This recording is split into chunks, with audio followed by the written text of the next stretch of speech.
Dito guys, medyo nabugnot ako sa sinabi ng mga dumayong to. Chick, buti naabutan ka namin. Amunin ka sana ng tropa mo, yun. O di ba, boss? Oo, masakin ko sana Moscow mo eh. Oo, sa akin. Tara, tayo natin. Okay, tara. Sana natin. Guys, kalaban ko ngayon, former top global Moscow din. Buti naabutan ka namin. Baka di ka makatulog. Napakatapang muna tao. Napakalakas naman ng loob nito gumamit ng mouse cube. Talagang main hero ko pa. Sabi ko nga sa kanya kanina nung una, kapag natalo niya ako dito sa paborito kong hero, magkukwit ML na ako. Eh ang kaso, Elry pa lang pinaranas ko na ang delubyo. Sorry guys kung nagawa ko siyang pagtawanan. Kapag ganito kasing naunahan ko na ang kalaban, tuloy-tuloy na yan. Kahit pa siguro magmakaawa, hindi ko na pagbibigyan. Simula kasi nung natalo ko ng flow prayer, labis akong natauhan. Sineryoso ko na ng husto tong laban na to guys, kasi kahiya-hiya na kapag natalo pa ako sa mismong main hero ko. Sakit ko na. Kung mapapansin nyo, medyo gumagalaw-galaw na yung tuhod niya dyan, pero kumalma din ng panandalian. Subalit nang muli ko siyang mabigyan, ang ginawa niya ay nagde-4 naman. Halos lahat yata ng binitawan kong sibat, wala man lang sumablay. Sinasalo niya kasi parang tumatawid ng tulay, tapos sasaglitin ko lang para malustay. Bali 5-0 na nga pala yung score namin sa pagkakataong ito, pero hindi ako naging kumpiyansa sa sarili ko. Ayoko nang dumating sa puntong ako ang madedehado, kaya kahit nasa loob ng tore, pinapasok ko. Ininda niya na yung sakit at kirot ko dyan. Grabe, sakit mo. 10 minutes pa lang ang nakakalipas, ramdam niya na ang aking lakas. Wala na siyang kawala ngayon kahit ano pang gawin niyang pagtakas. Lalo na ngayon lock item na ako. Naku po, yung sibat ko parang sintron ni Judas. Ang balak ko sana sa part na yan guys, bibiglain ko siya. Kaso nga lang masyado na siyang nag-iingat. Kaya kumalma na muna ako kaysa maging atat. Sinubukan ko pa rin namang ituloy yung plano ko. Subalit maswerte siyang nakatakas at hindi problemado. Sayang. Kunwari labis ako nangihinayang kasi nakatakas pa siya. Ang hindi niya alam, meron akong binabalak pa. Kahit pa top 1 global yung ganitong galaw ko hindi mababasa. Magugulat na lang ako'y nasa rikulan na niya. Tapos ilang saglit ko lang mabubura. Gagi. Ouch. Sa puntong ito, alam niyang wala akong inspire kaya binalak niya akong sibatin at pasukin. Yun ang malaking pagkakamali niya kasi sa ganyang bagay palagi akong handa. Yung kaya mo. Sakto. Natawa nga ako sa isa niyang kasama dyan guys nagyaya na pa uwi. Kami ka tayo? Ngunit hindi yun naging hadlang sa kanya para ituloy yung laban. Mas lalo niya pang ginalingan. Sa katunayan nga niyan, yung sibat ko ay sa wakas kanyang naiwasan. Siguro senyalis na yan para mabaliktad niya pa ang laban. Ngunit malabo pa yun sa sabaw ng pusit. Ang pagtatapos ay akin nang ipipilit. Bali nung dumating ako guys, saktong-sakto naman lumabas na yung mga minions niya. Tapos nakita ko pang nagdash siya. Ang oras hindi ko na inaksaya. Hindi ko na pinatagal tong laro na to guys. Nilinis ko na lahat ng mga minions para wala nang maging hadlang sa pagkapanalo ko. Tignan nyo yung mga minions ko, dire-diretso. Lahat tuloy ng mga manonood eh hindi maiwasang maging kabado. Akala kasi nila kaya pang madepensa. Swerte ko kasi nag-tower lock na. Seconds. Kaya. Tower lock. Nice game. Nice game guys. Grabe, pro player pala to. Check, nabalitaan ko top global ka na, pero hindi ako natatakot kayo.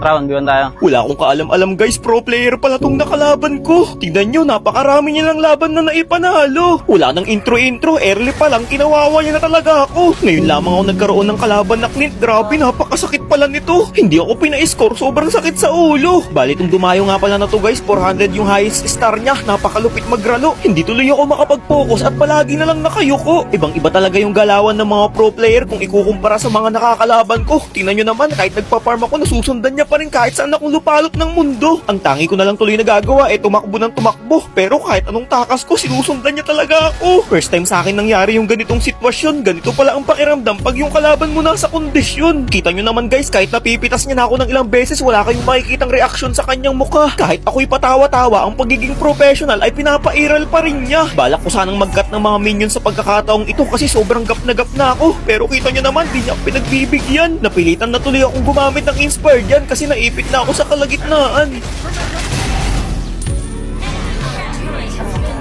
Kalmadong-kalmado pa ako sa pagkakataong yan kasi hindi ko pa alam na pro player siya. Nalaman ko lang nung huli na.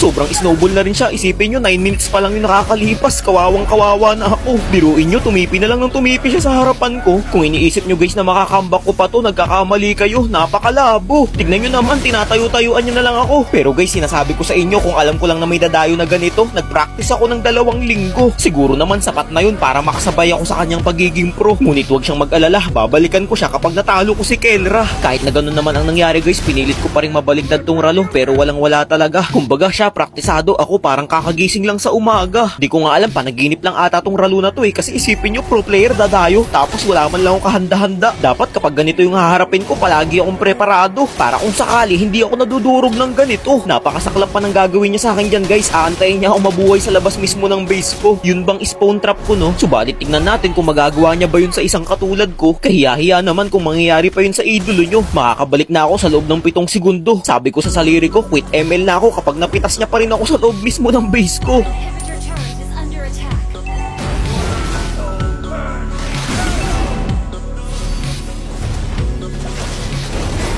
Sayang nga guys, yung buhay niya dyan, piso na lang, kaso di ko nakita. Kung nagkataon na nabigyan ko pa siya doon, baka nanalo pa ako. Ano sa tingin nyo? Feeling ko oo, kasi kapag full item na ako, napakahirap kong kalaban. Natalo lang siguro ako kasi kanya akong na-earlyhan. Kung parehas lang siguro kami ng item, kaya kong makipagsabayan. Pero okay na rin yun guys, medyo hindi naman sumama yung loob ko kasi nga pro player tong nakalaban ko. Kumbaga parang experience na rin yun para sa akin. Pag-aaralan ko ng husto tong galawan niya para sa nalalapit naming laban ni Kelra.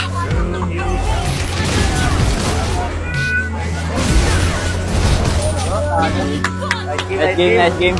Guys, branded star! Ako!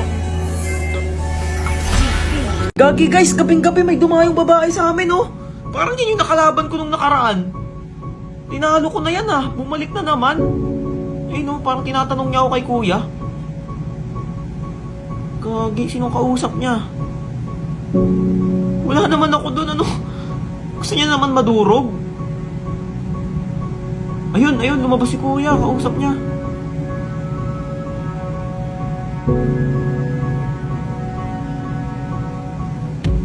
Ayun oh, parang sinasabi sa akin, puntahan ko daw. Labanan ko ba to guys? Putik na yan, tinalo ko na to eh. Ayun oh. Hinahamon talaga ako. Dali-dali ko na siyang pinuntahan para malaman ko kung bakit siya nandito. Lods, pinaghanap sa'yo. Uy, gusto lang sana kita iyain mag-rematch. Rematch? Tinalo na kita nung una. Nag-practice ka na ba? Sakto lang. Ready na. Sige, tara. Guys, hihingi daw ng rematch sa akin to. Tingnan natin kung kaya niya nang manalo. Hindi siya kumibo dyan. Feeling ko praktisado to. Kaya nagseryoso agad ako. Napagkamalan ko pa nga siyang blue blap nung gumalaw na. Tsaka ako napagtantong siya pala yun. Naku, yari ka ngayon. Ito guys. Ultimo red farm, hindi ko binigay sa kanya. Bawat makita ko lang siya, yun din ang kanyang pahinga.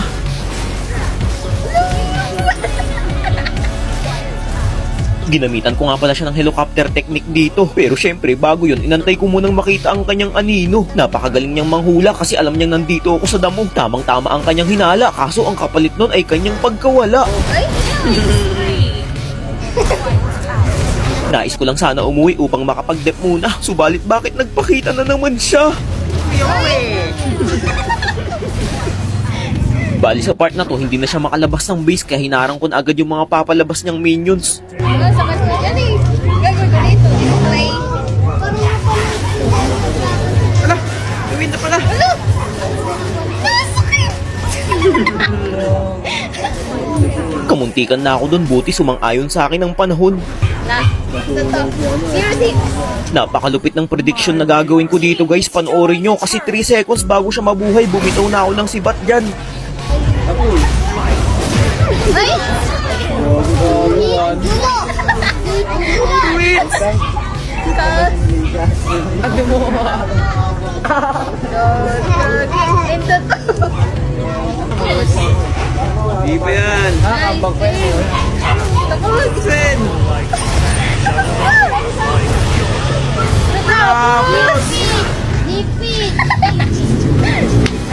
Win guys. Lagay sa hilig. Mabawi ka pa ulit. Yung na pumunta dito. Char. At ayun na nga guys, nakachamba na naman ako. Sana tuloy-tuloy na to. Thank you for watching.